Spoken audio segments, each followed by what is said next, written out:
مصير زلة وشاقة مصير زلة وشاقة يا حكاية يا رواية يا حكاية يا رواية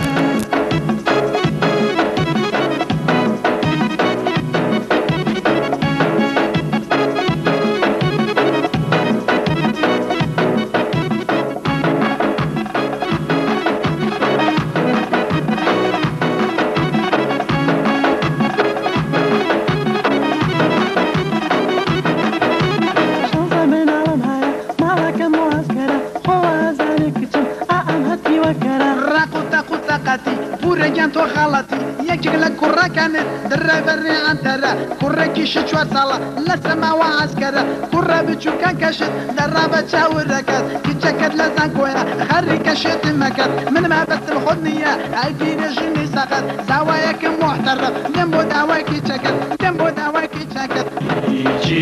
يا حكاية يا رواية يا حكاية يا رواية خصابك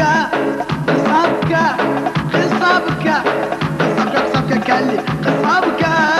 خصابك خصابك خصابك وي من خويا لم كرة لم هاتي وسر خرة بك بريات مصير زلة وشاقة مصير زلة وشاقة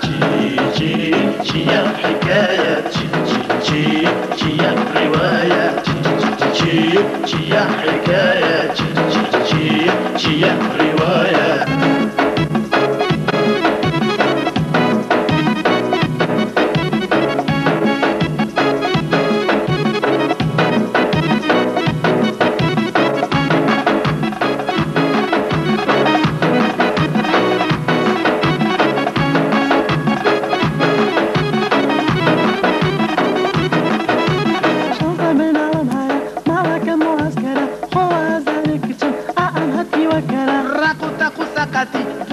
تو خالتي يجيك لك كرة كانت درة بري عن ترى كرة كيش شوار صلاة لسما وعسكرة كرة بتشو كان كشت درة بتشاور ركات كيشكت لزان كويا خري كشت مكات من ما بس الخدنية عيدي رجني سقط زواياك محترم دمبو دواكي شكت دمبو دواكي شكت دمبو دواكي شكت دمبو دواكي شكت دمبو دواكي شكت دمبو دواكي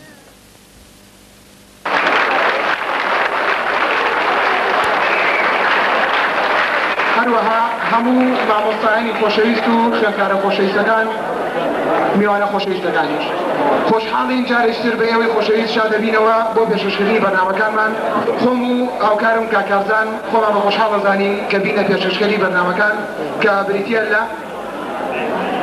زۆر سپاس بۆ کاکشوان تیپی گۆڕاڵی زانکۆی سلێمانی نمایشەکانی لەسەر جۆری کۆمیدی کۆمەڵایەتی سیاسی نمایشەکات بۆ ڕۆژانی 15 تا 22 نمایشە هونەرەکانی تیپی گۆڕاڵ کاری هونەری خوێندکارانی زانکۆی سلێمانیە و توانایەکە بۆ بەرجەستەکردنی کاری هونەری بە شێوەیەکی کۆمیدی کۆمەڵایەتی سیاسی و هەنگاونانێکی ترە بۆ نمایشکردنی هونەری لاساییکردنەوە وەک دەبینرێت لە هەموو کەناڵە جیاجیەکانی جیهانە جا بۆیە لێرەیە بەڕێزان مەبەستمان تەنها لە لاساییکردنەوەی ئەو هونەرمەندانە و بیرهێنانەوەی ئەو هونەرمەندانەیە هیوادارین کەس لێمان زوێر نەبێت بەڕێزان فەرموون ئێوە بڕگەی لاساییکردنەوە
حملني حبك سيدتي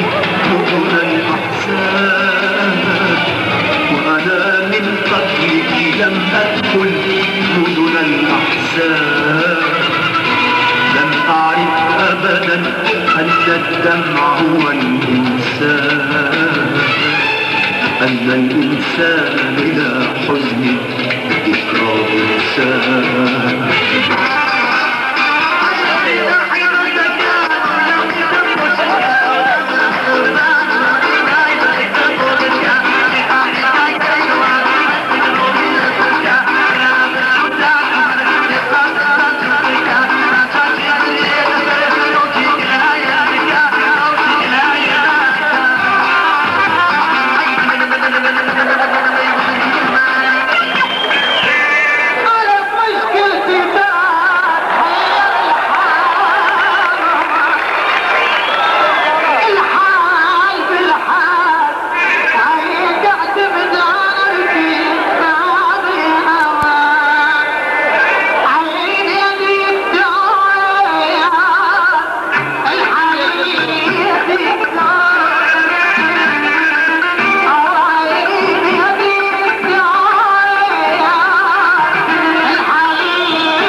يوسف مدربي يا فريدة قربي قبولنا كان وجدانم قالك راسك شربه قبولنا كان وجدانم قالك راسك شربه قال اي خالو قال رجال قال اي خالو قال رجال فيا بك يغفيره أرجو رحمة الرجال اي خالي كيف نفيره الخاتم قال رجال الخاتم قال رجال دير موهن باركة الرواب بيشن بسد دير موهن باركة الرواب بيشن بسد نايرم قلماتكم جبر بوليس وعسكر بەڕێزان میوانە ئازیزەکان تیپی کۆڕاڵ بۆ پێشکەشکردنی بەرگەکانی چەند پەیوەندیشە ڕاستەوخۆ وەرەگرێت لەو بەڕێزانەوە کە نیانتوانیەوە ئامادە بن و حەزیشەکان بەشداریمان لەگەڵاکەن با ئێستا پەیوەندی یەکەم وەربگرین باڵێ فەرموو هەلۆ برادر ام كاتو شاد ئەم کاتۆ باش منا حق چاق ستان لقلكم سەرچاو كاكا برا من زور باشم یاخوا باش دێشتی زۆر سپاسی پارێزگاری شارەکەم کە ئاوا ئەم شۆلانی بۆیە بەکردوێتەوە زۆر مەمنونی و هیچم نوقسانی خۆشیتان نەبێت و ئەم بەرگەیە پێشکەشەکەم بە هەموو ئەو کەسانەی کە بە خۆشی جەماعەت لێرە دانیشتون و برادرانی کۆڕاڵ و هەموو شارە حەیات و ڕەجا ئەوەی دەستە گوڵی پێ نییە بۆ ئەم شوێنانە تکایە بابەترکیشەوە نەیە. زۆر سپاس ئێمە شتێکی ڕاکە دەکەین. زۆر سپاس بۆ تۆ. بەڕێزان بڕگەی دووەممان شانۆگەریەکی کۆمیدیە بە ناونیشانی کۆمپانیای دایەنەعام هیوادارین ئەو شانۆگەریەشتان بەدڵ بێ پێشکەشە بۆ بەڕێزەی کە لە هەوای خۆیەتی و هەروەها پێشکەشە بێەوەی بەڕێزیش. باشە بێڵێ باشە شەفیقا باوانی شێوێ ئەمەنی بۆم کردووە کە هەست یعنی بۆ بینەری نابێت هەستا شەلوە ئەوە چیە سەرەکەیتە سەرسەری من تاقیەکەمە بزان لەوەی جاری پێشوە یان نا تەخیق میانێ دەڵێ بۆ نیدەکە ماموشە بێت بەخوانە حەقیشی ناگرم خەتای بڕۆما بووە منەم تۆزە بیستران بێت تاقی کردینەوە تا داغان بووین هەستا هەسەواتەوە بێن هەستا هەستا خێرا بۆ وەرەقانەقی کێتە دەیانەحەنە هاتۆتەوە بەخوا بێتەوە بزانێ نەکراوەمانگا بە چێواتە هەستا ئێدا هەستا سەدرابێنم جانەکەم وی برێت دادا هەستا هەستا سەرۆ ئەوم پیان نەکەی دەبڕۆتی بڕۆ برابەرم نەیە دانا عشان بو نافيا والله بو نافيا بيلا بو نافيا اما ايش يسوي يا بيبي يا بولاوة يا بنات يا بنات جيتها سبب من نفسات يا او مدني جيت جوا وتيجوا الحمد اختار جيبكم اجا اختاركم جشي بطلنا اجا اختاركم انا بختار اجا أبيل بدانا بتجاويكي أشهد الله بالله لا بجدنا أول بتوكل بتسافر قبيلة من الجدار لو كاتي بلاسية نارتي شاري بوفياتكم قمنا إلى تاو لقواناني لبناني سبواتا أمني شواني بلا شوش بيسكت مبا شواني بوكتون شو بوكتون فقال بانا كي ساو یەک دوو جووت پێڵاو و ڕیف کردووە و یەک دوو خاولیویاوە بە شانتاوە داروباریش دەستێ بۆ نار کردوون جاڵەوە جادڵچی دەوێت کەرامەتە مەهاجری تێبەبوو قەیچێکە بە بەخشیش بۆیان کوژانوویتەتەوە شەفیقا هەستا باوانێ شێوێ ئەمە هەموو شیوە ئاوەرە سەلوە زانم حساب گەشتە چی؟ ئەوە $500 ئەفڕێ دیناریشمان بە تەواوی لە بازاڕە دابەزا زۆر چاکە بەنسبەت نوقمەتەشوشی بینەگەشەوە لە ئێرانەوە خەریکاکە زۆر باشە ئەنا حفەلەکەشە بەبی بۆیان نابین ئەبێ بەتڵخۆمان بڕێگینەوە دەمێ بەرە بەولا یەکێ نەزانێ نیشانەی تۆ نەبێ منە مرم لە برسە وەرە تاسپێکی تازەم دۆزیوەتەوە لەگەڵ ئاغای دەمشڕی ڕێککەوتوم تۆ بڵە چیم بۆ نێریە داڕوو ئەیکەمە ناو شامپۆوە و بە سعری شامپۆی فرۆشم ئەی شامپۆ بناوانی چی ناوێنێم شامپۆی شوفشو ناوێنێم شامپۆی شەفیقا لێدە شەفیقا ناوی تۆ شامپۆشەوە تۆزەکەتی ناوەدایەنە تۆ بێتەوە بۆ تۆزەکە ئەیدایەنە ئاکەسی نازانێ نەوەڵا کشتەتی شار لە خۆمان مەسوولە کێ پێێزانێ دوایەوە لە بەسمی نیگرۆ و شتیش نەداتمانە بێ جا ئەبیرم کەوتەوە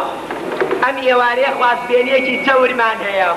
ئاگاو لە دەڵاڵانەکەی بێ خەمە نەبێ دایەنە حەیزان خەمە نەبێ دایەنە بۆ من بەخشیشەکەی جاری پێشوم وەرنەگرتووە جا بەخشیشی تۆ چییە؟ کونەلووتە گیراوە تۆزێ برنووتی پیاکەی بەرەبێ دا نازانم تلیاکەکەتەوێ یا دەرزیەکە دایەنە بەس تۆزەکە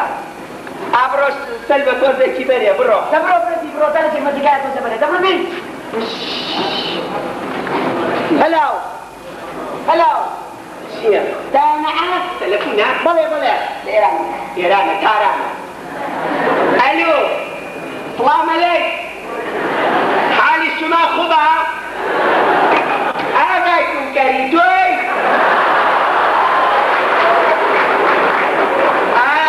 خوبه ئیشەڵا خوب هەستی ئاغا بگو بە ئاغای خایشی این نقلت شیرینی بێش و خەیلی بني تبعشا كنت كلكي بالرفاية كذلك آقا إن سليماني من يشتتال خير جرانات بنيرة جي آقا كايشي على كيليا كام نوع بعشقا زحلا أبو نخلا طراش يا تسفي آغا قولي بير نسير باشا سلام تلا آغا فايدري باشا آغا شما خرن خرن ايسي ضاحاتي رباب الغشية عليك بس خاصي خواز ومشكي سري مرقب الله بوجه تلفون يا بدرين عليه اقرأ الضوابان على الساقط انا ببلاغة قول ايشي فيها وما قلت انا شفقة تهزع شوف ورق ستيو سنتربع سنتري يا ابو سقينم جو بقرا شوبو مخزن شوار لوري بارك العرقي بعشيقة شوار صار الشاقر دي حمرين بياني جاب يوبليا آقاي درندهي ليه لبيا آقاو لخوب يزيا بارنكا دبردي بس يا بيني رنداينا بشبالا ايبو اولا كنترولني دبردي مريشا تمو مغزر بوشالك وريا بوشالك الوما يا بس يبكر بوشي هاي بريكشي كما سنوحلك كتوبو كنتي هاي باوان الشيء لقيت طلعتي في الابيض يبقى بطلق يعني لا يصرون نوع الثانية في الأول يدرس فينا وريا يجلس على كمبري وريا ردي أبا كيف أريا ابن سيكوديا أو بيدان بخوتا بقري دوني لكل يا رجع دم عليها بحلينا خالدي ردي سلوى طلع سبيك سم تلفوني نكد حتى لو نجيب الشهودان عاوز بارك المحاضرة بعاني الشيء يبدو فولا بحوالك انا مدقيقة بدي هلا سير خليها المسؤول اشكر دار عطا تتشال الو سواني لاي ساكي لاي ممنون لاي عدنا توي عدنا شانطيتا ويا نزاده سبيلكان نزاده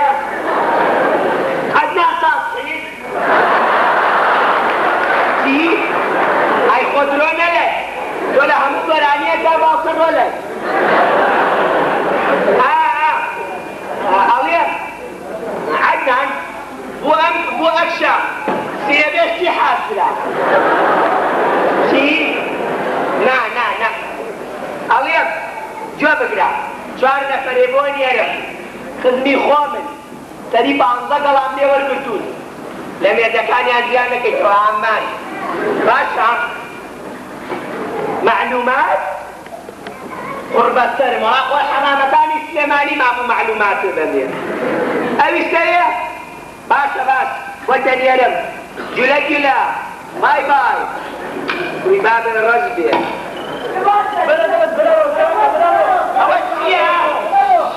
أوتيا سلوى تو أنا كيف يشوف ما بنتو قدر جيكا بعدين يكا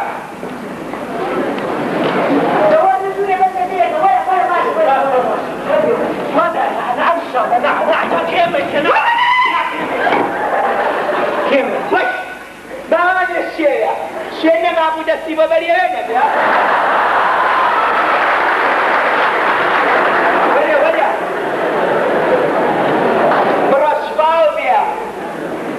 سلوى قارية والقرى وردنا بيها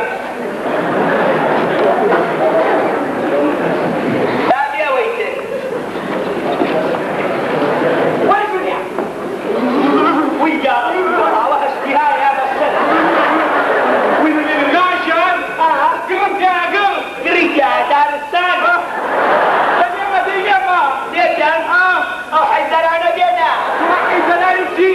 دەردی وەرە پشتم تێکە ئای دەبڕێنێ کەوە بۆ خۆ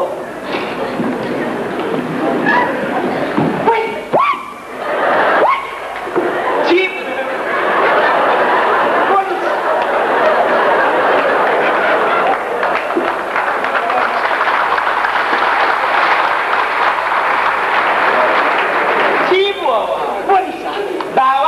شێوێ خۆمزانی پەلاماریان نایە پۆلیس داینێ بۆ خۆم کیان لەگەڵا ڕایت کەبابیان لەگەڵا ئەی ملازم خۆزی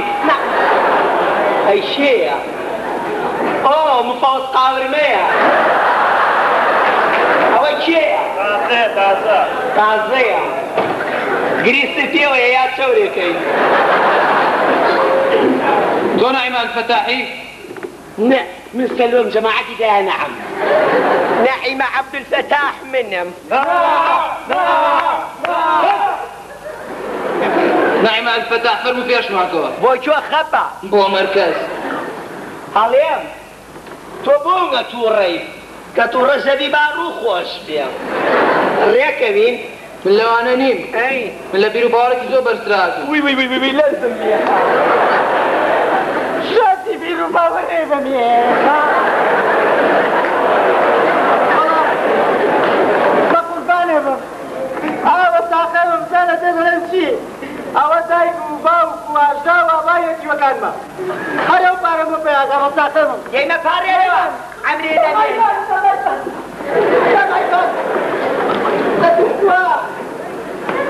من عني أيا رأيتو شي دانا من هولنديم أوسع زكما ناوي سمكو قصة رزقا من يشناو من جواز قصة عمي ناخو ليش ماكو خمسة النبيا من نعم بخوالك فرالك إسرايك هلا بيمينا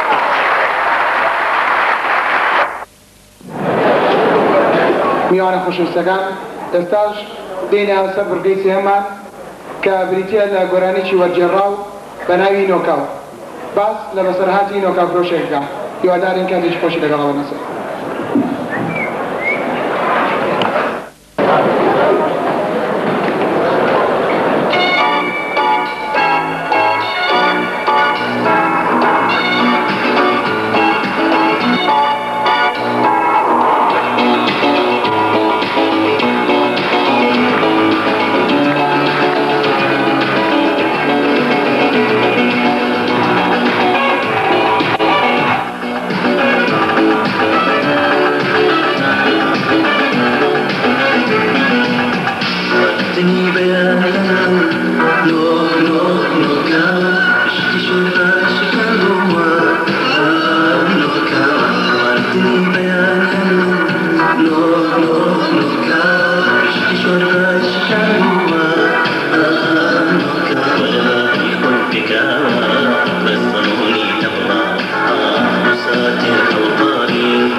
يا رومي خشي لن تولد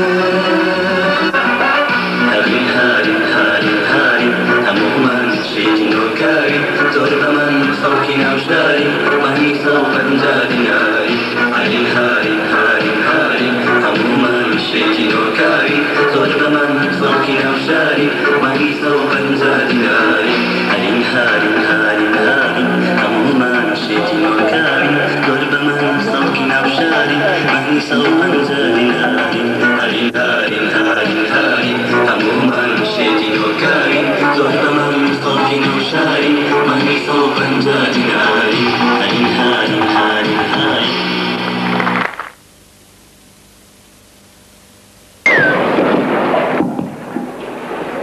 مامۆستایانی خۆشەویست خوێندکارانی عزیز میوانە بەڕێزەکان بەرگەی چوارەممان بریتە لە گۆرانیە جەماعەکانی تیپی کۆڕاو کە چەند گۆرانیشی لە خۆ گرتووە هیوادارین ئەو گۆرانیەش ببێتە مایە ڕەزامەندیەوە فەرموو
ولا سورك وكان لبقي لا نازنين تازە فەریکە وەی نۆکە بۆی بکۆکە لە تەستە کۆکە ئامان ئامان ئامان ئامان یا دەڵێت چەند کۆوەرم ئاگێ دوستم وەرم چاکە بێ کای فرۆشتم کرد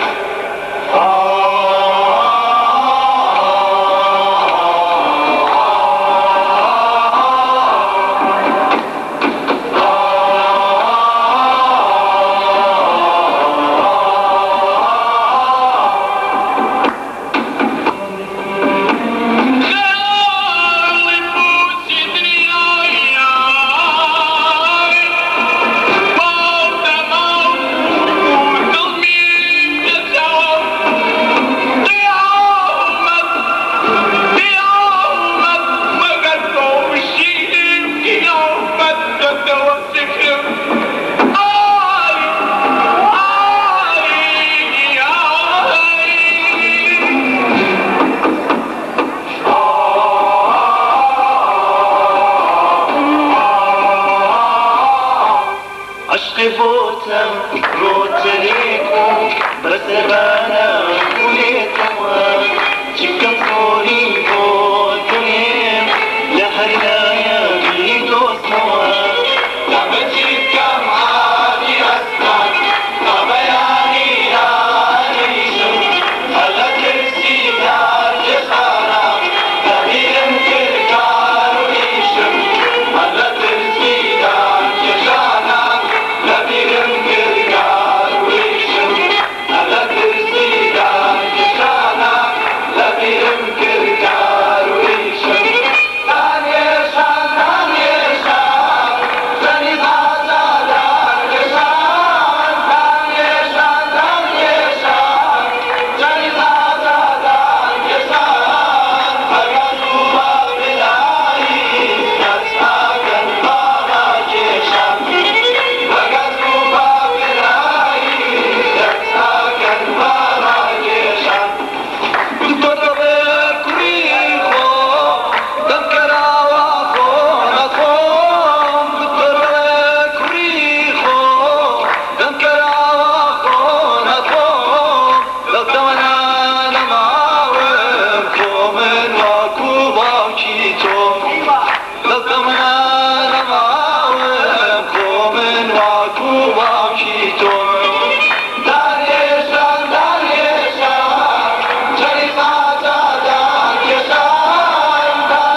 Casino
زعلان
يا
خەونی ژێر دارگوێزێ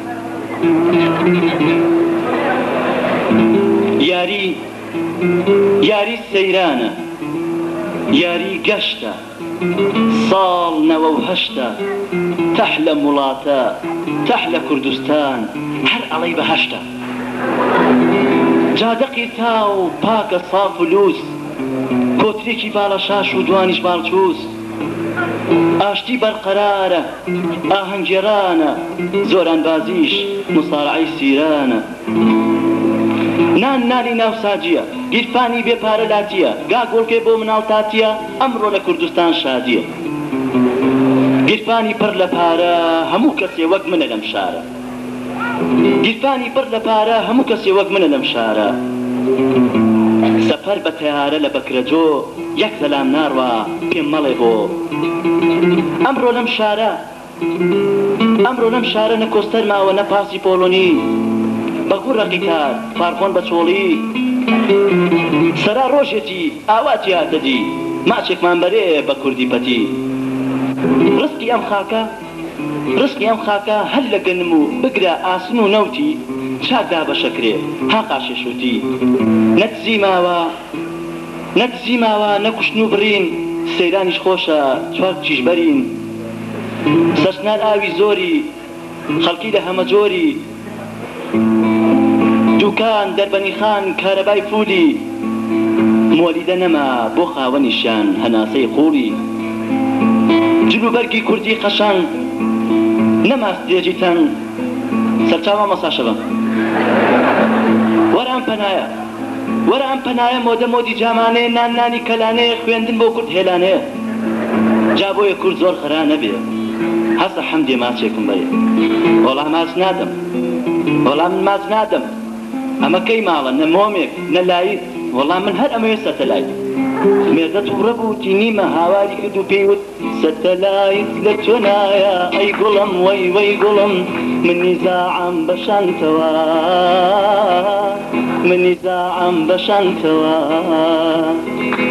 سەتەلایت لە تۆ نایە ئەی گوڵم وەی گوڵم من نیزاعم بەشانتەوە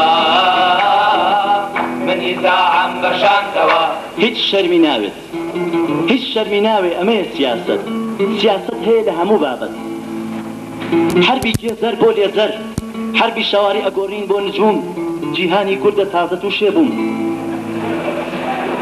ڕەفاهێتی کورد زۆر بێمەسیدە کۆمپیوتەر هاو بۆ ئەم جیلە یەک زەلانەی و کامێگرتی برای خەلیلە لێدەهەی شاری لە ئەدەیی نەما هەموو ڕەویان کرد بەرەو پەنەما ئێستا بازاری دۆلارەکە بانکەکەی مادە پارەی کوردیمان بە تاک و شەردا هەرچەند ڕاوە زێر و زیو لەم بانکەدا وەی ژیاندەی لە خۆشیدا خۆ بادە ئەمڕۆ دووەلی ئەقلیمی ئێران بە فەرش و کلیمی تورک بە پۆخڵەواتی فلیمی بەختاش بە بۆمبای بێپیمی هەموو بۆ کورد نۆکەرن لە مەرایە بۆمان جۆکەرن بۆیە خەریکی بۆکەرن ئەمریکا ترسا سوێن دەخوا بەسەرمان رووسیاش بۆ ئێمە خاچی بەدامان عەزووی مەجلیسی دائیمی ئێمەین خاوەنی دەستوری یەمینی ئێمەین عەلەممان بەرزە بە ئاسمان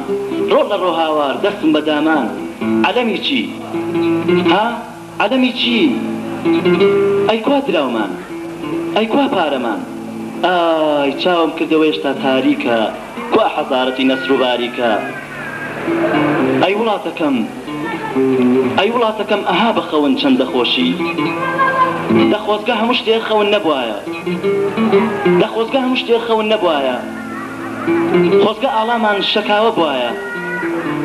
خۆزگە ئاڵامان شەکاوە بوایە نەک لەسکی داکی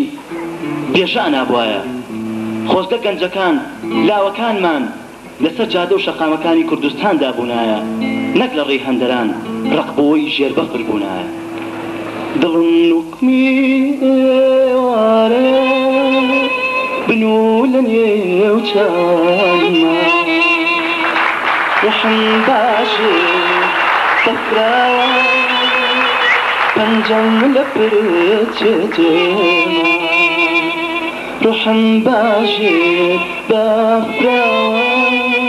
پەنجەم لە پرچە جێما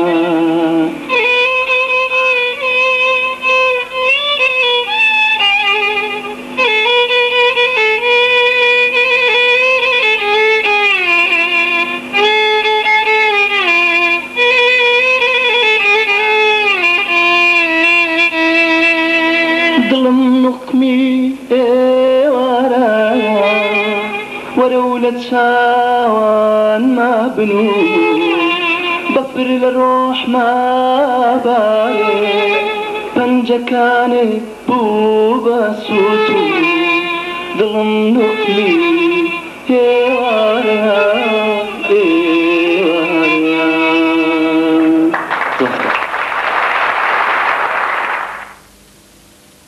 دەستاش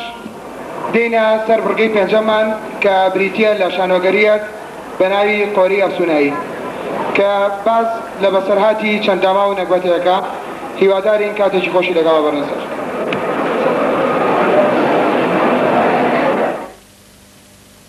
ئەگێرنەوانێ زەمانێکی زوو لە شاخێکی سەخت قۆریەکی لێبوو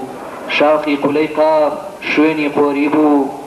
لە وڵاتی کوردان خەڵکۆی عەوداڵ بوو شاخی قولەی قاف پلە پلەیە لە خواریشەوەی هەرا و تەقەیە خەڵکی ئەم شارەش بەداونە و بەدوود لە تاو برسەتی بوون بە عەنکەبوت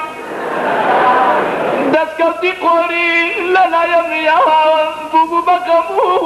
بەزارە دڵیاوە لای ئەوان وابوو قۆری ناوبراو ڕزگاریان ئەکات لە غەم و زووخاو گەر بێت و هەر کەسێ بەدەستی بێنێ داری ئاواتی خۆی پێ ئەچێنێ دەبا بزانین ئێستا لەو ناوە چ بەزمێک هەیە و کەچی قەوماوە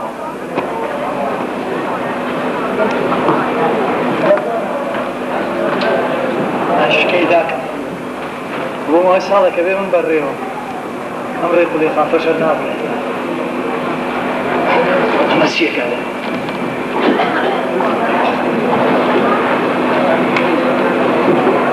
مامەتی تۆ لێرە چیەکی؟ مامە پیرە عەوداڵی ئازادی بە قوربان هاتووم وەڵام بەشم خوایە قۆریان دەستکەوێت و ئەو میلەتە نەگوەتە ڕزگارکەن لەم دەستەری مەینەتی بە قوربان ئەی باوکەم تۆ چێکی منیش بۆ قۆری هاتووم مامە پشت و قۆریەکەم دەستکەوێ و کێشەکانی زانکۆی پێچمێت ئای باوکەکەم دەتخوا گوناح نییە قۆری بۆ بەکاربێنی وعد مامە پیرە ئاواتی بێتە دی سەماوارێکە بۆ بکڕم بەزانین چۆن لەوەی بەردەم نادەکە گەورەتر کرد نا مامەحاجی نا تۆ چۆنەوە دەواازەی چارەسەرکردنی کێشەکانی میلەتە لە زانکۆکەی منەوە دەست پێ سلام علی لە بۆیەکانی ئێمە ناگیرە نەعەلەیکە حاجی چۆنی چۆن هەلا بە خێرە برات خۆرمسا ئەوەی کە تۆ بەدوای ئاگەڕێی زانبی ئێمەسا بەشەرەفم ئەو قۆریە نەبێت کە حەدەم گاینا دامان تێدە دەوێنات بەسەری تۆ حاجی لەگەڵ قۆریەم دەستەکەوێت کردوو بۆیۆنە نەتی حەسەن یەک زەما بێمە بەڕێ نەعام دیوە نەعاو دیوە نەتەقا نەخشبەنە نەقەدەی بۆ ناوێنان هەر وەڵا وەڵا خۆ کوڕم لە سندی بات شێکی بە قوربان ئەوەتی چی حاجی قاتەنا لەگەڵ کوێت تۆ حاجی نا بە قوربانە لێم ئەگەر ئاواتی من بێتە دی بە قوربان نەکۆسەمێنە نەڕۆ خۆی کە لێوە شاگەرێتە باوکم یەکەتی ئەینەی خۆی تاڵە حاجی بەم سەرە بۆ سەرە کام سەرە ئاوایان چۆن وەزەر تامرێ بە تەمای گۆشتی باهەیە ئەبێت تۆ بۆ ئاواتۆ سەرنێ واستەوە بێنن ئەوە چۆ سەخرە چیەکە لێرە ئەچۆ سەخرە چیەکە لێرە منیش هاتووم بۆ قۆریەکە قۆریی تۆ بۆ چیکە یاری نە قۆریەکە نەبێ مامۆستاکانمان لەلایانمان هاتوون وەرە باوکەکەم وەرە جا بە قوربان بە تاقەی سەرم قەیچیەکە وانەکو دەیخباشی قووات مامە حاجی حیفە نەبێت باشی چی زایکی چی بەخوازاری وای لەمانە من دەخوازاسی عەرە های حاجی لەقلە بەسەری تۆ بۆ چۆ سەخرە ڕاستەکە ئەوە ئێمە شوەتی خۆی نییە لەگەڵ ئەم سیحاتیە لەگەڵەمە درۆکە حاجی بەسەتی ئەلە چوارباکەنی لە مەکتەبی چی فیدایی بووی دەی درۆزم مامۆستایەک وانە مەزەی چی لێگەنی حاجی داي صح تصير مكا أي جاب كروا أجا جاب لك جانو ضيق شيء أعاصم قراقي كذي تبي فيها كذي يقول خبرك ونادر أنا والله صح خلاص أحمد أخواني خوش إذا ما بداش راسي لما كتبش ابتدائي لسؤال بارك حتى كان رجع دوش دروب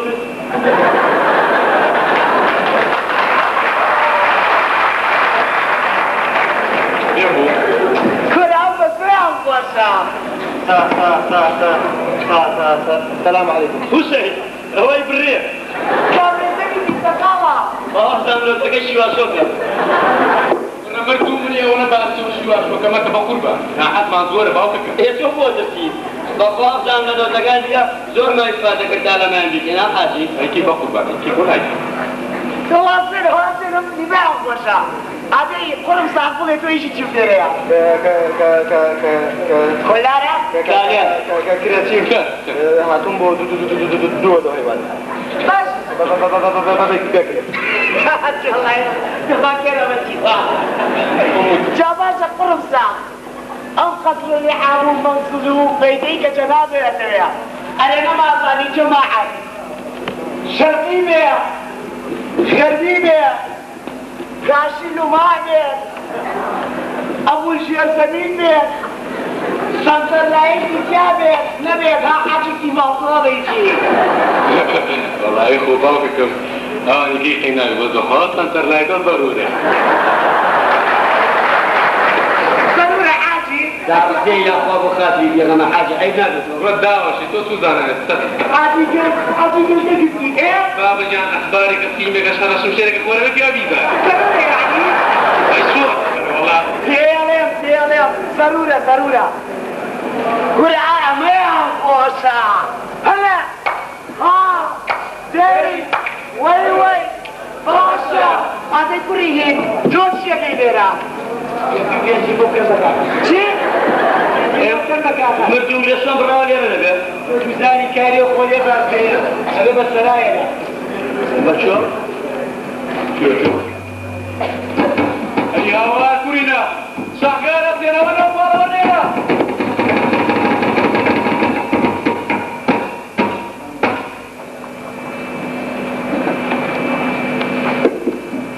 هاي باوككم هاي باوكك جانا باوككم أبو سلامته حاسم راسم اللي تخلق بشاوة حتى عمو قتشيها ويا كيف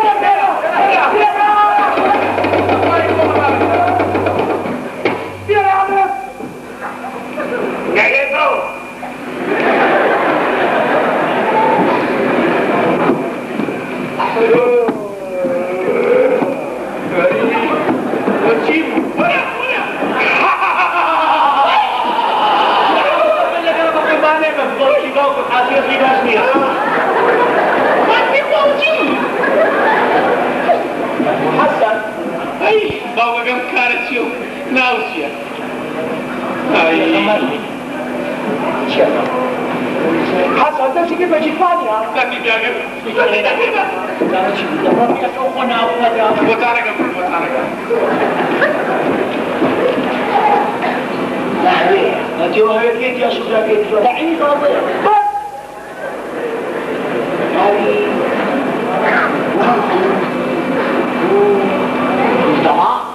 مصطفى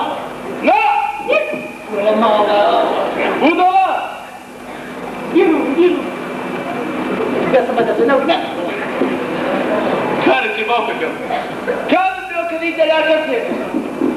خلاص جيت يا حوزة تقول يا قبو ديالة من ناس لو كذي يا حوزة شارع أي ما في لا تدري أخوة عملنا لا ما قصدي وضلاء وي لم بقول بانا أبو ما أنا زين شيء يا شو أسوشي بخوته حاول أمين حاول كتير أنا كم أواتك ماني أجيبه ما بيني تدي بخوا ممنون إشنار والله زولا هذا وحاول خواص قال لي خواص أما ثقافة بني أجل روح عمل النام لدي بانی نهاوستا جانی بودا باشه کمون گوری زعکول پیدایسی وی نکتبه نسر چاوه اش بلاد لقد زور بيحاول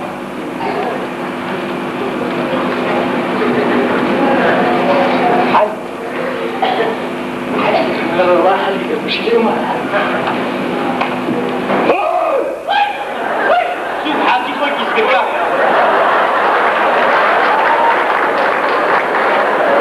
محمد يبارك لقد تحكم الأحكام على واحد هذا الشيء بينا نوصل كان نوصل نبرمي بتركي كما قلنا لا حاجة ويانا طعمي أنا وجيني هاي بقول ما ورا جميرة وعد أمي لترز قاري كتابي بيس قلمي بيس دفتري بيس حملة مع محاج باشا حمل قوم وتكرم هي أجر تجيبوا يا شبيس وما محاج دبرده شيكي هو يشبوك صورت كست خنبتي هم يبوك الله يمود الرجال بحاول يزور شكوني بكم مش ما ميلا تنبور زياد كي اي ما معاي فتني هنا وانت قلت فيها أمي اللي تتعلى لك وانا وتعال زمان يتفالوا كي بيا باران وبابا حميران في ذلك شي بيجي في ديوان بلا بيا قال كاتا بوك كي بيونا قوكي كده نزلوا ليدا في تركاتان يام جوريدا في تركاتان أتصل ده هذا لك خوش مختلف هاي مخلص شو بلاي شو في حدا هاي كل المسار والله عزيز محمد زوري بيقراتا كوكي بيكا أكيد منا لو أنا كيف أنا ما أخذ ولا كيم بالقرآن بينا حكي لك شيء ألو بس أنا ليا ولا ليه بقول بس ونينه ولا وصل دورس ما قلتي لا ما وجهان كسكم ودلشان وبني إخوانهم أوي منو حسير فيكم هيك ها بص ما تنتبهون ها لكن الوجه لو واحد يشوف أهو منو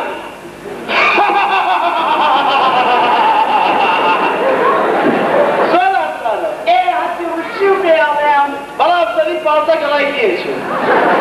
منها توشو ها يا شكيش اي خالبا وجام بقرباني مساقين سنشاو خاطري خوتري املايك جنبي هسه ليش هذا قلاشون خوش ببيش نخيركم خش بس وانا هم بدورك ابو بابا عندي بقى وانا اذا هو يتسلم لنا وشني لا ابو بابا ما تستطيع وده انا ما مصاب على بدار شغله بعدين لا ما بدار سلسله من الاخبار الوقت ولا بنتي ما وفاك ولا ولا اخويا شنو هو يجي مقاتل وده ضيان دوبو بنتي ما قبضه تدمر ولا بنتي هتيكل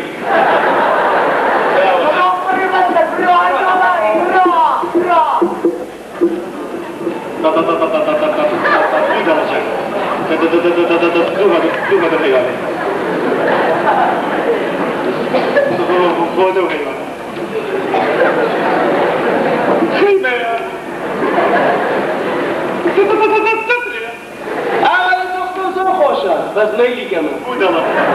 الخبرة تبي قولش جاي كاشو تبى تبى تشوف يا كم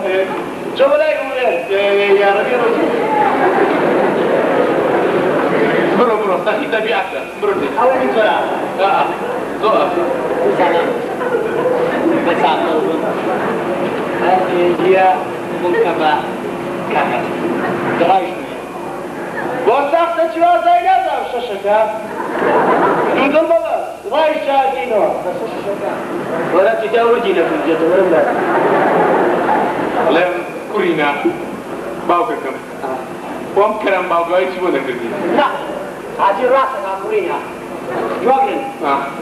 ئەمسالی ئەمانە لەناو ئەم کۆمەڵا ڕاستیکەدا دەبوو ئەمسالی ئەمانە هەمووی بۆ خەواتن لەناو ئەم کۆمەڵا هەمووی ناری دروستی لێرانە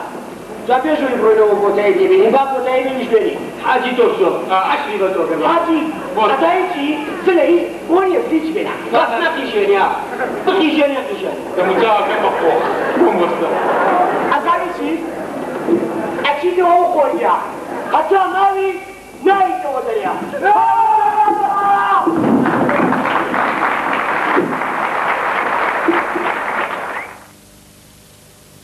بەڕێزان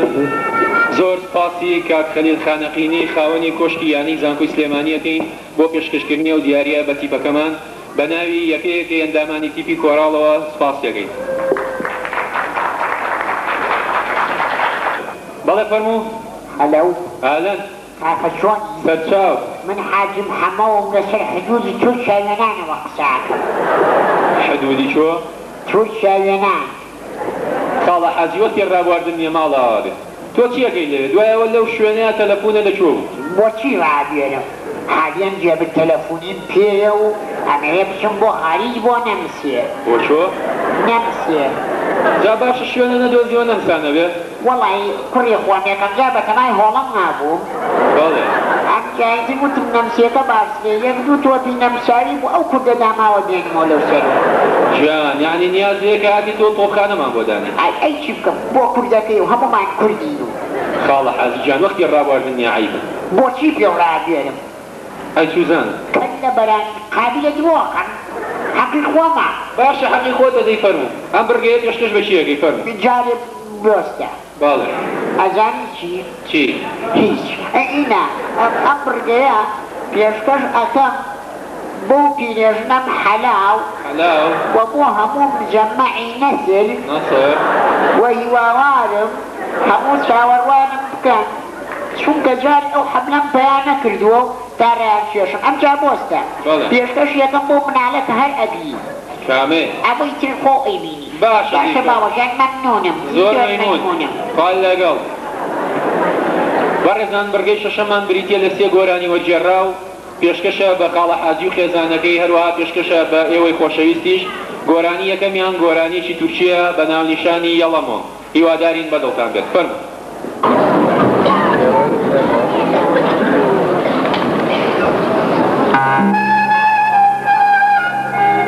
مناڵی وردە ئەم کابرایە مۆمە فرۆشێ ژنی نییە حەقی قەڵەوی ئەخوا کە جێوەی تووشی نییە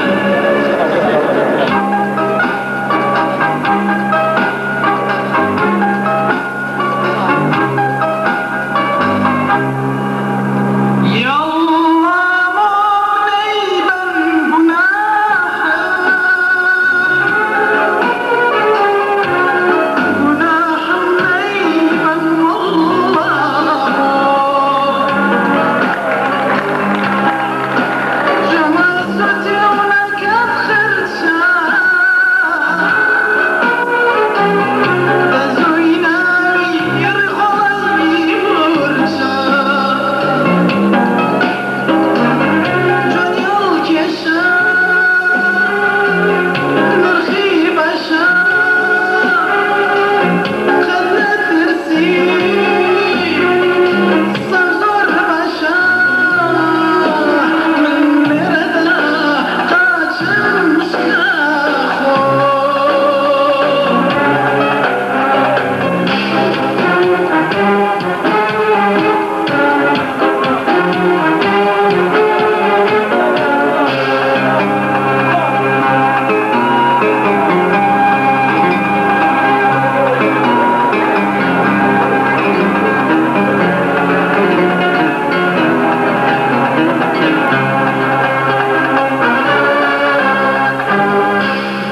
بەڕێزان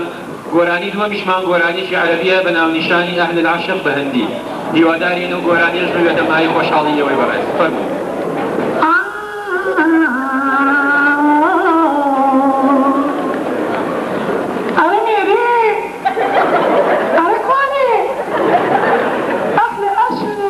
آجا آجا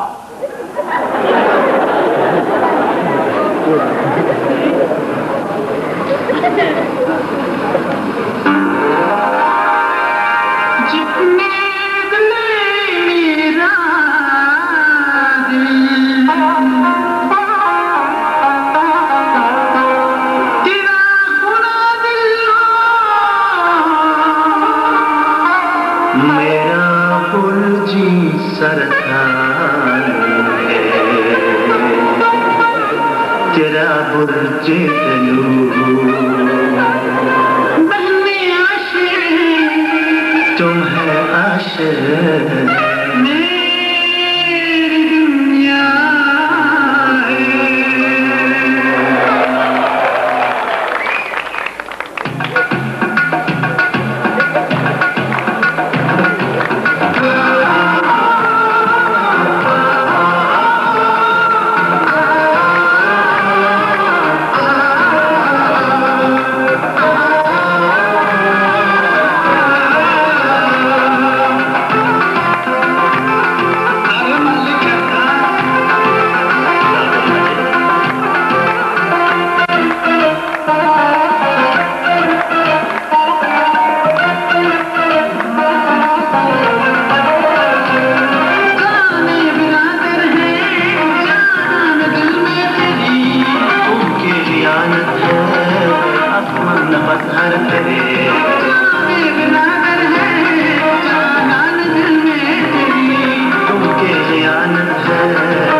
برازان میوانە خۆشەویستەکان بۆی مناڵە چاوگەشەکانیش لە ئاهەنگەکەمان بێبەش نەبن گۆرانیەکیشمان بۆ ئەوان ئامادە کردووە بە ناونیشانی مناڵێکی بزێو هیوادارینەوە گۆرانیەش ببێتە مای خۆشحاڵیتان فەرموو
ئێستاش دێنە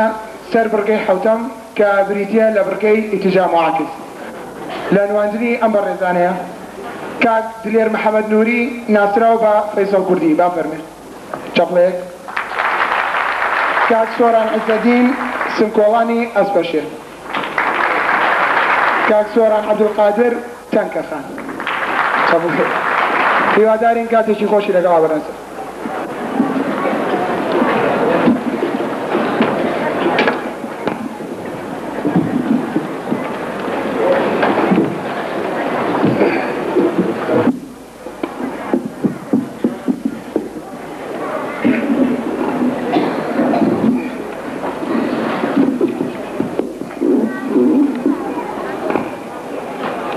بەڕێزان ئەم بڕگەی پێشکەشەکەم بە هاوڕێی زۆر خۆشەویستمان هاریان نووری لە تورکیایە زۆر سپاس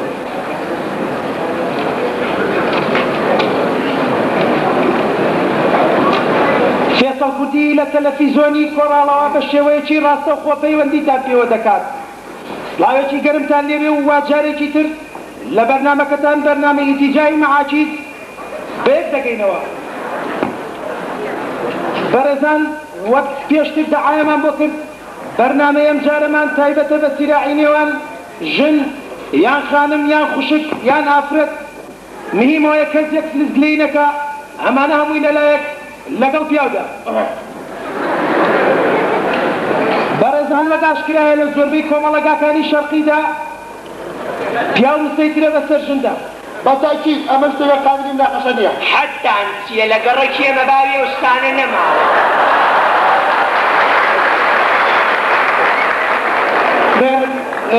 جا هەر ئەم مستەیتری پیاوە بەسەر ژندا کە مشاکلێکی زۆری ناوەتەوە لە کۆمەڵگاکەماندا ببورن کۆمەڵگاکەمان جا لەم بارەیەوە بەعدە زەلامی ڕایان وایە کە هۆی ئەم مستەیتری پیاو بەسەر ژندا دەگەڕێتەوە بۆی کە پیاو سەریعتر و درێژتر و پانتر و خەبەتر و مەجمەعەتری تریشەوەک لەشن بەڕیژ نییە بە ئیشە لە ئیشا زۆ کردی گەمدا خۆشگان فەیسا لە ئیشا زۆ کردی بەعدە زەلامەکانی تریش ڕاکانیان بەگدانێ و دەگەڕێتەوە بۆ تقالید و دابوو تریتی کۆمەڵایەتی و ئەو دیکەنانەی کە پیا پەیدای دەکات ئەمانە منەک حرامن دیکەنانی چی بەخاطر دەمی داخە فەیسەڵی قبول ناکەم منەک حرامەدا خواب داخیاوە ئاقەماندی ئەو دیکەنانی کە پیا پەیدای دەکات با باپیرانمان بە شەکرە ببورن بە زەخت سەپاندویانە بەسەرماندا شایانی باسا و زەختە بە کائیناتیش لاناچێت لایەبێنی ئینشەڵڵا لایەبێنی ئینشەڵڵا پێتان ئەڵێم بدوایی بەرمەتی خۆتان با درێژە بزەر ناوەکردی بەم بۆنێشەوە بە خێراتنی هەردوو پسپۆر و مەنشور و بەناوبانگی شارەکەمان دەکەین کە بەشداری لەم بەرنامەیە دەکەن بەڕێز تەنکەخان لێپرسرا و دەمڕاستی گەڕەکی هۆنەیە لە شاری سلێمانی شایانی باسە تەنکەخان لە بنەماڵەیەکدا پەروەردە بووە هەر لە قەیم و حقوقی مەرئەتی تیا دەستە بەرکراوە خۆرا حقوقی چێری سەوزانی بەگە بەسەرما تەنکەخان نەبووە مەفەکانی ژنان لە گەڕەکەی خۆیاندا دەستە بەر نەدەکەن ئارە وەڵاو نیە دەستە بەری کرد وتەکانی شیوای لێ هاتووە ئێستا بە دیوارەکانیانی تەواردا هەڵدەواسێت بۆ بە پەنگی پێشینیان شکر بەندی پێشیان من ئاسانە بۆ بەیارمەتی پێشێ با ئەوە بۆ لێسەوە گەرم بووی فەیسەڵ بیبەری خواردووە ئەمیشان بەڕێز سمکۆ عەبدوڕەحمان ناسراوە بە سمکۆڵانی ئەسپەشێ بەڵێ کە هەمیشە وەکو ئەسپێکی چاودرا و دەحینێنێ بۆ مافەکانی پیاو کۆپڵ خۆیان بمێننەوە بەڕێزان بەر لەوەی دەست پێ بکەین ئاگادارتانەکەین کە پەیوەندیمان پێوە بکەن بە ژمارە تەلەفۆنی 1 2 3 4 5 6 7 8 9 10 بۆ هەر کەوانەوە قەوس و قەزەحێک هاتان بێت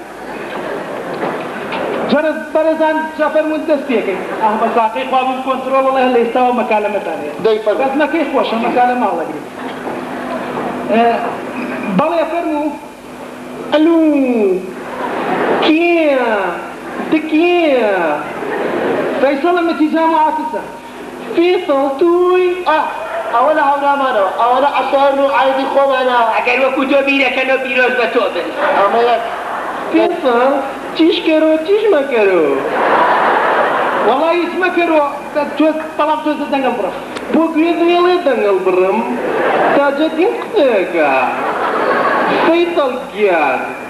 گرەی لەسەر ئەەکەم ئەوەی ئەم لایەن زۆر ڕاستە ئەوەی ئەم لاشیان زۆر سەهوێ بەڵێ زۆر سەهوو زۆر سەهوو بە من ئەڵیا سەد دیناریشی لەسەر ئەبەستم لەسەری کە لەسەر من شەڕەکەڵەشێنە تۆ بەست یانی هەردووچیان سوپاس خواحەفیز ئەوەی ئای بێمەوە قیزدەردەکەی جەماعەتە خۆشەویستانم بۆ دەستپێکردن حەزەکەین خەت و شێریان لەبەینا بکەین بۆ خەت و شێرکاکە قەیچیە کامل قبوڵمە تۆ هەموو شتێکە قبوڵە دەمی داخە فەیسەڵ پێی بڵێ ئەوە دراوێکی کوردیە و سێگۆشەیە تەنکەخان دیوی نەوتەکەی کەرکووک دەوێ یا دیوی شەید عومەری خاوەر وەڵا بەساقەبم سەدام عەمر نەکا تەبیعی شەید عومەر نەبێ خۆ لە نەوتەکەی کەرکووک ناشکوری نەبێ لە شەڕ زیاتر خێرمان لێ نەبینی ئێجێوە بۆ خێری لێبینی پیاو خێری لێبینێ پیاو دەمێ داخە خوابتان بڵێ پێ خێلی لێ با دەست پێ بکەین خەت و شێرەکەم کورە کافێسە بە خاتری خۆ حەیان مەبە ئەجێ بەسەوە جەماعەتە سەعیفە پێش بکە خۆدزی کارەکە بێن کەواتە پارەکە لای ئەمە و حەقیش لای توێ تەنکەخان دەست کرد جا بڵێم چی بە ساقەی سەرێ بم نەڵێم پیاو چەند نێر بێ دەوێ و مەشتێر بێ وەیە پێتان ئەڵێم بە قووەتیتان بەهۆی ئێمەوەیە بەلەدبوونیشتان بەهۆی زەعیفی ئێمەوەیە ئەو قووەتەمان ناوێ بە دەمی داخە ڕەحمەت لە پێشینیان و تویانە لە پشت هەموو پیاوێکی عەزیمەوە خانمێکی عەزیمتر هەیە ئەشما بیلا قسە کورە عەیبە کاک فەیسەڵ چیەش بە بیلا قسەکە وەڵا بابە تەواو ناکرێ لەیستەوە ئێستا دەستا پێ نەکرد تۆ ڕێشکا بیلا قسەکە عەیبە کاک فەیسەڵ ئەتە نازانم وەڵای هەرەوە ما بڵێ ئێمەتان بەخێو کردووە دوور نییە بەڵێ بەڕێزان نانە بۆیان پێیاکرد ئاوە ماڵ نییە بەلە عیتیا نەبێ کارەباش بەخۆوەرە باش پێ ماشەڵڵا لەم کارەبایە قسە نەکردو تەنکەخان یارمەتی قسە نەبە چیکە مارەیتان دەستەن دیرێ وەشاتی کەتر نییە ئەوە شەرعیە حەقی خۆمانە ئەتر نازان بۆ دەرەوە کاک فەیسەڵ نازان هەموو شتێ بتۆفرە ئۆ چ ڕووچاو و خواتۆڵەی سەرمۆقلاتی شەیتان ئەوە بە قوربانت بی کاک فەیسەڵ قبوڵ ناکەم عیبە عیب پێم و هاتەرە بە یارمەتی خۆت زۆر سپاس بۆ هەردوو بەڕێزا یەکەم پەیوەندی کۆنترۆڵە لە جەزایرەوە یادی حوسنیە خانە و مایکروفۆنی تەرجەمانە لە گوێکە تنكە خان ببوورە تەنکە خان وەڵا فەیسەڵ عارەبیەکەم تەواو نییە دەدانێ دانێ دەیدانێ ئێوە چی دەسەڵاتە عەرەبی هەر لە قی تۆی کەمەکوێ یارمەتی با يارمتي للجزائر وباريس كاكا الو من المتكلم؟ شاذب بالله من جزائر العاصمة جريحة. نعم الأخ شاذلي تفضل. والله يا فيصل أنا راح أقول لك الحكي اللي قادت له قسبشة وأقول الو سيد برلا هل هناك هذا أرضية؟ هل هناك هذا أرضية ماذا تكلم؟ برزان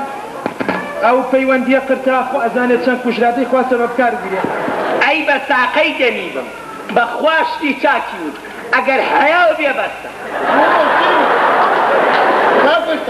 هەرەیەکی وت لە بەخاطری خۆی چی وت شتی چاکی وت عیبە عیب بە قسە لێ بە قسەم ئەمریکاش پێدا ناوێرێت داوەشە نێو حەڵتە باش ساقەمانی با بینەوە سەر باسەکەی خۆمان بەڕێزان دوا بە دوای یەکەم پەیوەندی پرسیارێک خود دەکاتەوە ژن عنسورێکی حساس و زەرورەتە لە سەرجەم بوارەکانی ژیاندا وە پێویستە دەوری خۆیە بێت بەڕێز کاگەس پشێت تۆ چیڵی لەم بارەیەوە سپاس کاک فەیسەڵ مەمنونم بۆ قسەی و بەڕاستی کاک فەیسەڵ لەواتە جەنابتان خەتمایی بێت لێو قبوڵ ناکەم کورە عیبە کاک فەیسەڵ ئەم بۆ جای زۆر بێتەرە زۆر عیبە درێژە بە ئافرەتێکی بەچی بەسەرمانەوە ئافرەتی چی و بەربەلەمی چی و قابلەمەی چی و تەرەماشی چی کابرات دوري بافرد تاو شلون حيلي؟ اي شلون حيلي؟ فيصل من لم كنت صاحبي تواري ويا ابو حساب ما والله صار صاحبي بيجي دمي داخل فيصل بيدو يا دواي هوا بخوشي خوتانية بخوا يا عتاي رخصة كي بياو بخوي بيصير بخوا كلارنيت الله بمن ماله بس ما عندي كنترول بمن ماله نمونيك لجن منظورة لم يشوا او مدام كورياتا لكينيا كوريات دي كوريات مقامي كوجلاي كركوكو فتابلم لا والله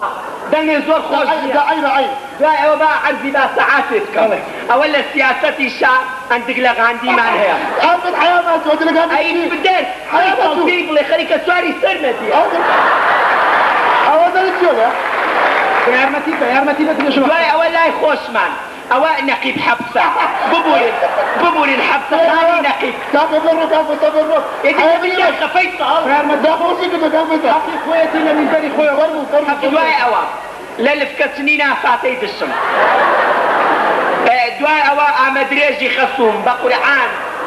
بكلاش سنين عشاماتي شي بخيوك نمونا منظر الزور تخوى بالبطاقة بطاقة من بي ورنوا بمكالمة يشتر والقرين لمصر ويا الو من المتكلم؟ ليلى علوي دعوة الشيء حياة مو بيعمل شي بس اهلا وسهلا يا ستي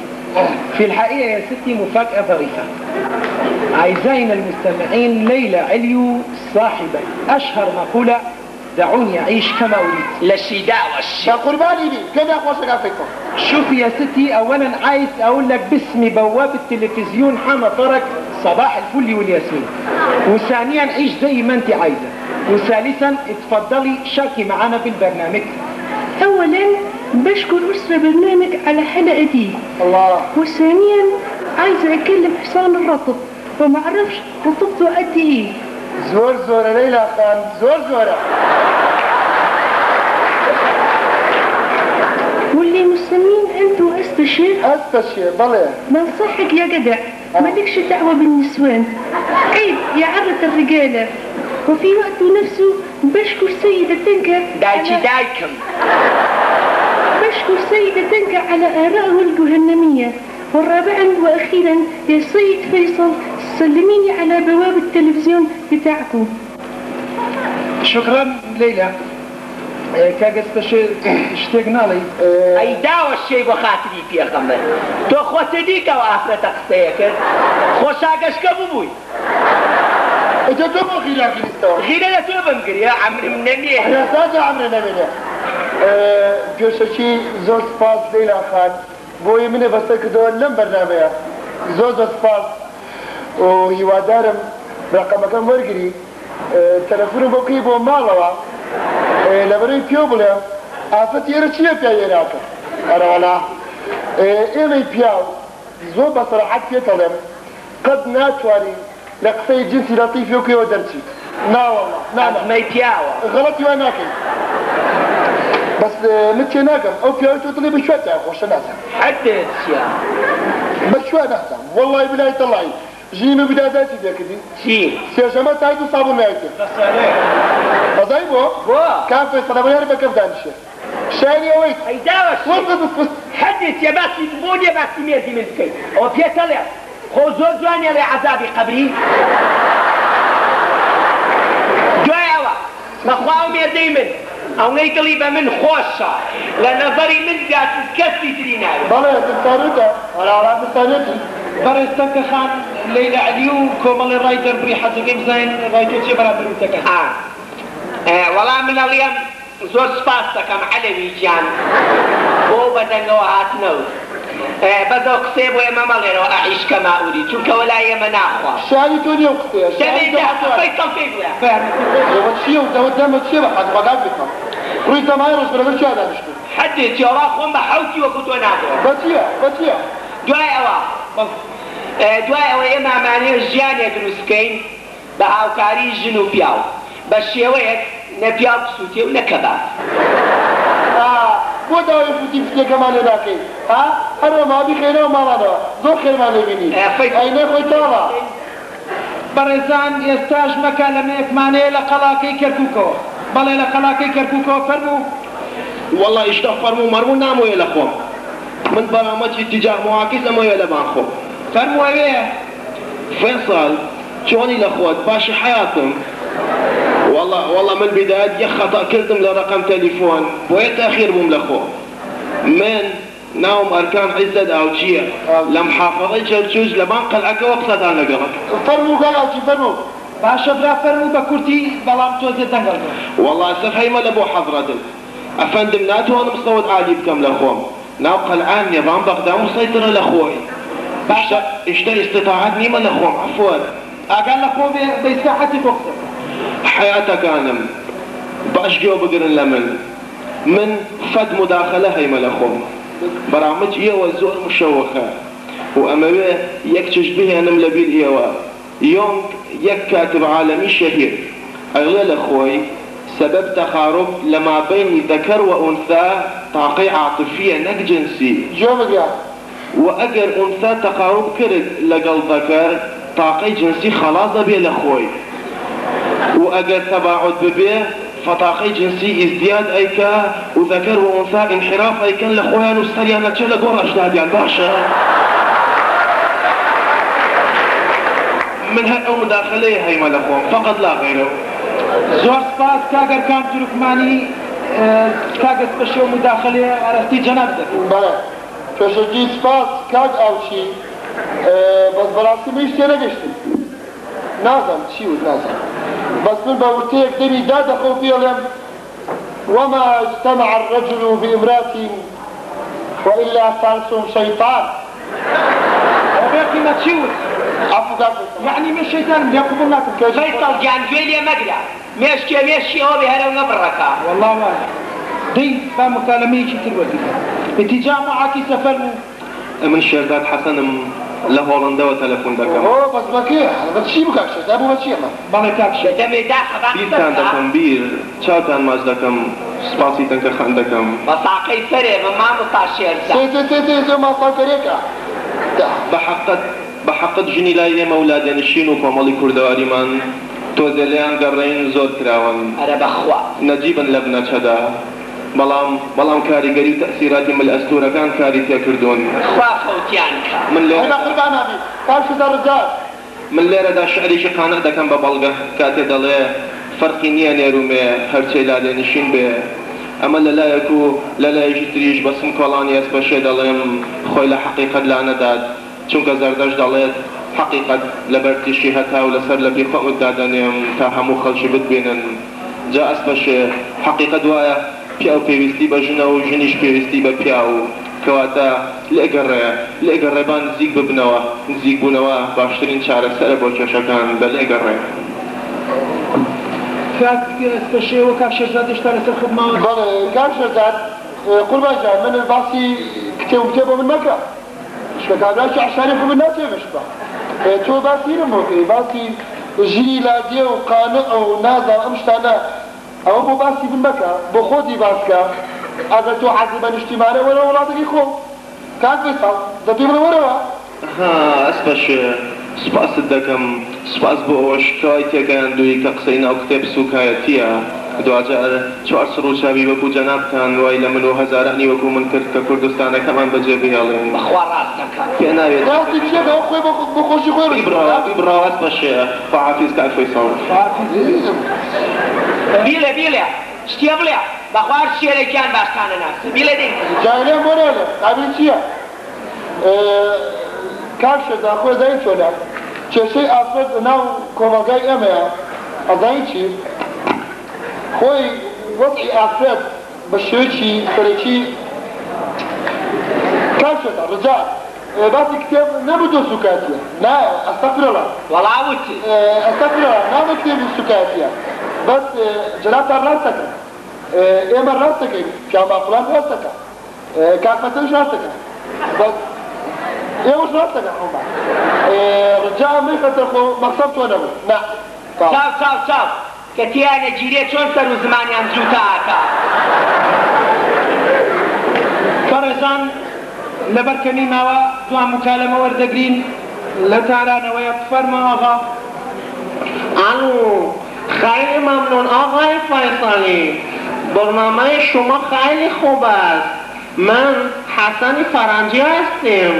یک مداخله بسیط هستم آقای بیهوشی به ما میگوید افراد این کلمه کردی در کلمه عفریت اقتباس می شود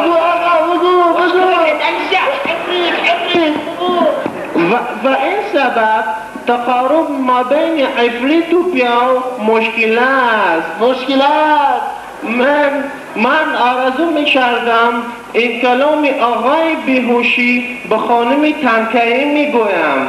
به این سبب کلام بیهوشی در قلب ما مثل نقشی برد است ممنون آقا ممنون و ابو برای با خودتون نقشی برد بیله دی فرمو بیله ایلیا دو یلی زمانه بیله سنان لی ایوان جیره دی فرمو دوش بیله دی ولا من الیم آقای پیروستی پندێکی پێشینانێ ئەڵێ ئەگەر عەقڵ نەباشان گیان دەرعەزابە ئەو بۆ خۆ باسکە بەوێ بەس نەکە فەیسەڵ پێی بڵێ لێ قبوڵ ناکە دوای ئەوە مریشک لە هێلکەی و هێلکەش لە مریشکە ئەگەر ئێمە عفریت بین ئەوە جەنابتان و ئەس بەسێ تووتەڵە عفریتە دوای ئەوە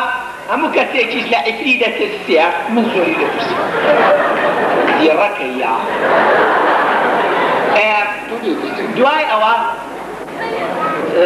ئاغای پەیرۆستی و ئەسپەشێ و ئەمسالی ئەسپەشێ تا ئیشیان پێمان بێ بۆمان دەبن بە ماسیمەی ئەو بۆ تێناگەیتەوە ئەوە سونەتی حەیاتە داڕستی کلمێکی حەیات خۆشەویستانم ئەوەی بینیتان دوو ئیتیجایی تش بەیەک بوون جا پێم وا بێ ئێستا زۆر بە ئاسانی ئەتوانن ستی لە ڕۆژ جیا بکەنەوە ئەرە وەڵڵا یعنی ئێمە بووی بەڕەش بەلە مەکە بی بەشتی تریش باش واگەر مەسەلەکان ڕوون نییە لە لای بەڕێستان ئەوە ناچارین وتەی هەردوو بەڕێز دواوتەی هەردوو بەڕێز بۆ بەرنامەکە بیستین فەرم و کاگەز بشێ وەڵا من لە کۆتاییدا دەڵێم ئێمە پیاوین کاک فەیساڵ بە وەرەقەی میاون حاکمی بەسەرتانەوە مووی ئێمە حاکمی بەسەرتانەوە هەتا ماوان حاکمی بەسەرتانەوە هەر بە پیاوی شتێمێنینەوە من تاکیدم نەخۆمەتە نازان کاک فەیساڵ بەمانای ئەوەی ئەو یانە ئێوە پەیدا دەکەین ئێوای خۆن جانە بەرەوە چاو چلۆگەی باسینان نمەم حرامە جانە بەرەوە غەڵب بە لەسەرتان بلکەچکەن بەسەر هەموو ئەو قەرارەتانەی کە پیاو دەیەکە و ئەگەر نا لە حاڵەتێکا بە قسەی ئێمەتان نەکرد ڕزایی چتان یەکەین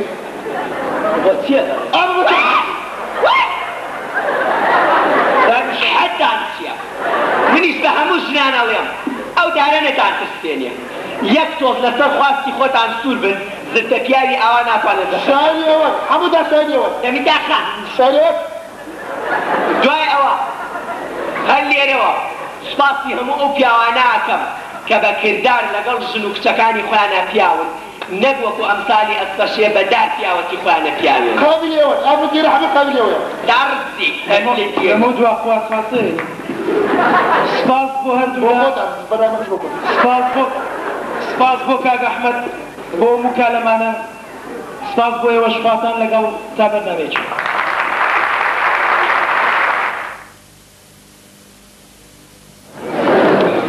بڕگەی هەشتم و کۆتاییمان بریتە لە دوو گۆرانی یەکەمیان گۆرانیشی وەرژێڕاوە گۆرانیشی میسڕیە بە ناونیشانی چیە حیکایەت گۆرانی دووەمیش گۆرانیشی هەندیە هیوادارین بەدڵتان بێت فەرمونیەوە ئەو دوو گۆرانی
جار زۆر سپاسان دەکەین بە خێراتنتان دەکەین بە گەرمی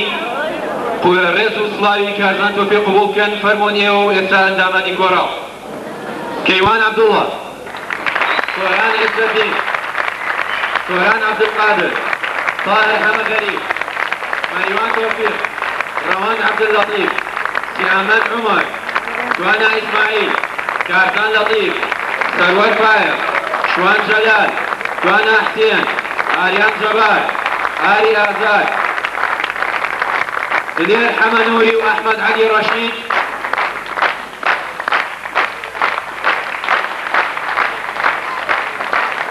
کارزان نەجەم گۆران جەلال پشتیوان تۆفیق ئەحمەد ڕەووف ئەحمەد هیوە سزار فاروق هیواز دادۆست پێخسترەو کارزان ئەحمەد نەورۆز جەبار زانا فواد زانا جەزا میروان ئەحمەد کاوەن سەردار شۆمان عەلی ڕەیەڵ ئەبوبەکر جوانا ئەکرەم کاروان بەرزان هیدایەکان بەختیار محەممەد سەعید مینارەت سامان حەمە عەلی دیار نافع و شێخ عەبدولقادر کۆنتڕۆڵ و پۆست سامان حەمە ڕەووف سەرپەرشتیاری گۆڕاو زریان حەمە شەوقی هێرش عەبدولڕەحمان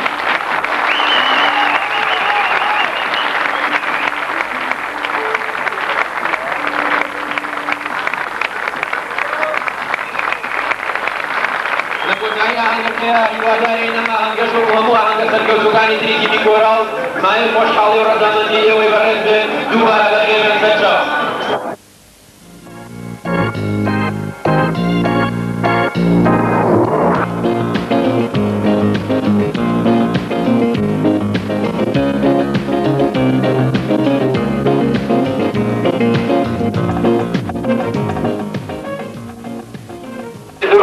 دوایش بۆ چاکەتەوە عەلەیکم السەلام دەی باوکم سەلام چیەکەی لێرە گاماوە چۆنی بۆ چییە هەستە هەستە کارە مێزەکە